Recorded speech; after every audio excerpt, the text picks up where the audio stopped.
الحمد لله والصلاة والسلام على رسول الله. أما بعد فأعوذ بالله من الشيطان الرجيم. بسم الله الرحمن الرحيم. ولا تركنوا إلى الذين ظلموا فتمسكم النار وما لكم من دون الله من أولياء ثم لا تنصرون. صدق الله العظيم. مؤمنان ورونو، الله سبحانه وتعالى په خپل عظیم کلام کې د سورة هود په 114 آیت مبارک کې راته فرمایي ولا ترکنوا الى الذين ظلموا، مه وروړئ پناه او مه کوئ نزدېکت و موافقت له ظالمانو سره د هغو په ظالمانه پالیسیو او ظالمانه مواقفو کې، او کنه بیا به تاسې په دریو مصیبتو باندې مبتلا کیږئ.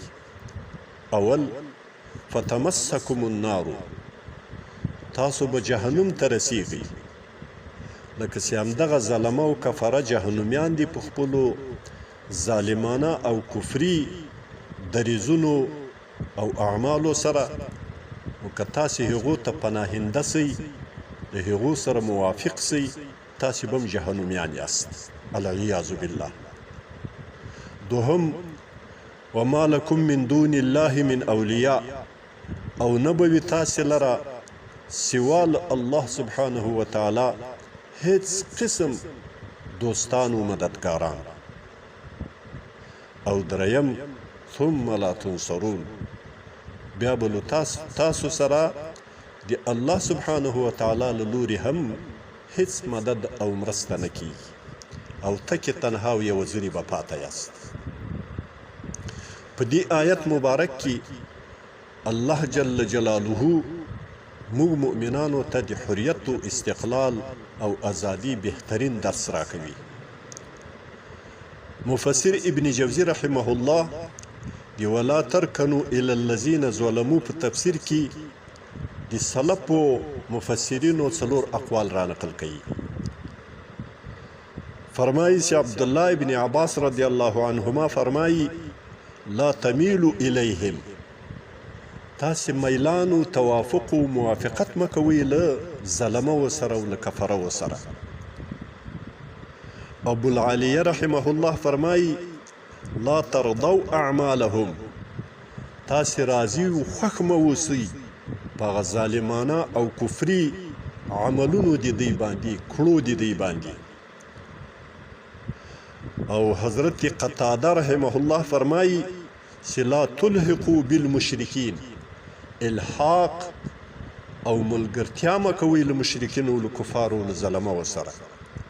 د هغو جاندارم مه جوړیږئ، د هغو قراول مه جوړیږئ، د هغو پیرادارانو اربکیان مه جوړیږئ، له هغو سره په ظالمانه او کفري اعمالو کې تعاون و مرسته و مدد و ملګرتیا مه کوئ.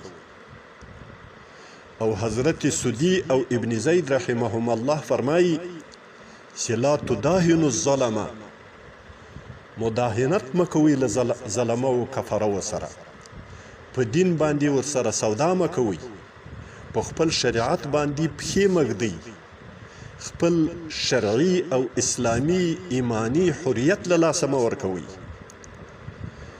دا هغه درسونه دي، دا هغه تفسیرونه دي چې یو مسلمان، یو انسان د غفلت له خوبه را بیداروي، او دا تاریخ ثابته کړې ده، او حقیقت و نفس الامر ثابته کړې ده چې ترڅو یو هیواد او یو نظام و یو ملت په 5 امورو کې خپلواکي او ازادي ونه لري، نو هغه آزاد او خپلواک نه بلل کیږي.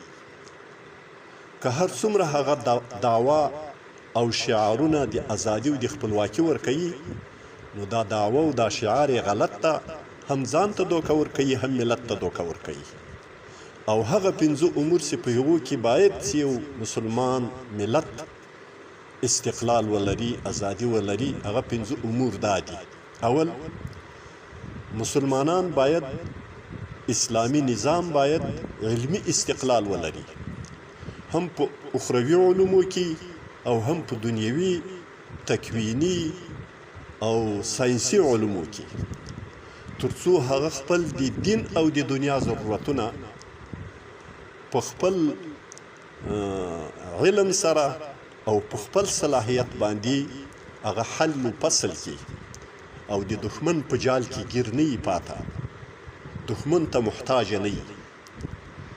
دوهم ملي جوړښت او ملي وحدت. یو ملت او یو نظام باید د خپل ملت جوړښت او د خپل ملت وحدت وساتي.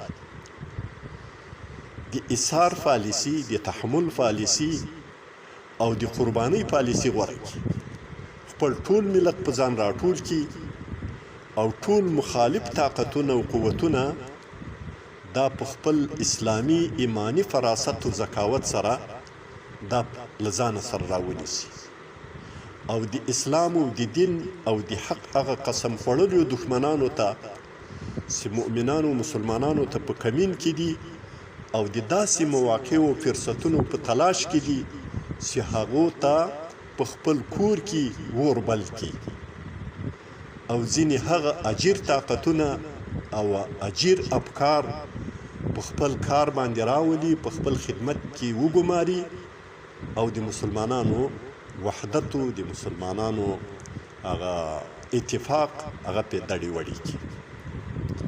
او دریم اقتصادي خودکفایي او خپلواکي. دا له اجلاد بدیهیاتو څخه ده، ازهر من الشمس ته، چې هر ملت د خپلو ضرورتونو په باره کې اقتصادي بساینه نه لري، هغه به د دښمن په جال کې ګیري.